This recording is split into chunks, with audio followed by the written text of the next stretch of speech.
Dong, may natumbang puno ng nyog doon. Kunin mo nga yung bunga. Sige, boss.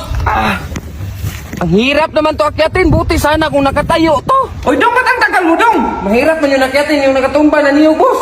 Dong, ang bunga nasa baba na. Bakit mo ba akyatin?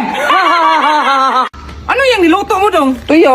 Hala, kaliit naman yan. Palitan mo yan ng maliit na kawali. Sige, boss. Paano maluto yan, Dong? Kaliit na kawali mo. Sabi mo, boss, palitan ng maliit na kawali. Ano yung sabi mo, boss, na wala akong mararating? Bago tong sasakyan ko, boss. Oh? Oh, di ba? Ang ganda naman ng sasakyan ko. Susday, napainom mo na ba itong gamot ito? Hindi pa, boss! Kaya pala eh. Ano ba kasing pinag-awayan nyo dyan? Binigay mo na allowance, boss. Logi ako kay Inday 5. Sa akin, isa lang. Iparehas lang yun yan. 1, 2, 3, 4, 5. Mas madami man yung ka-Inday. Oh, sige, palit kayo. Ay, ako naman ang lugi nito, boss. Sa kanya pa, 5, akin, isa lang. Idagdagan mo, Dong. O yan. Yan ang sakto, boss. Lika nga daw, patingin ng kamay mo kung tapos ka na doon. Ayan, boss, oh. Bakit dyan yung ink? Dapat dito lang man yung ink isa.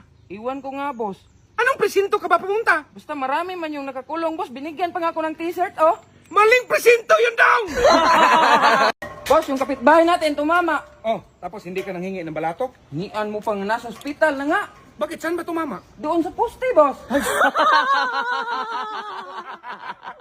Nakabahan ako, boss. First time ko kasi, tapos hindi pa ako nakapag-review. Kailangan pa bang mag-review niyan? Sabi ko nga sa'yo, pumili ng tama. Kung sino yung napusuan mo, yun ang guhitan mo. Nga, boss, sabi mo, pumili ng tama, kaya dapat akong mag-review niyan. May ABCD ba yan, boss? Ano to, exam?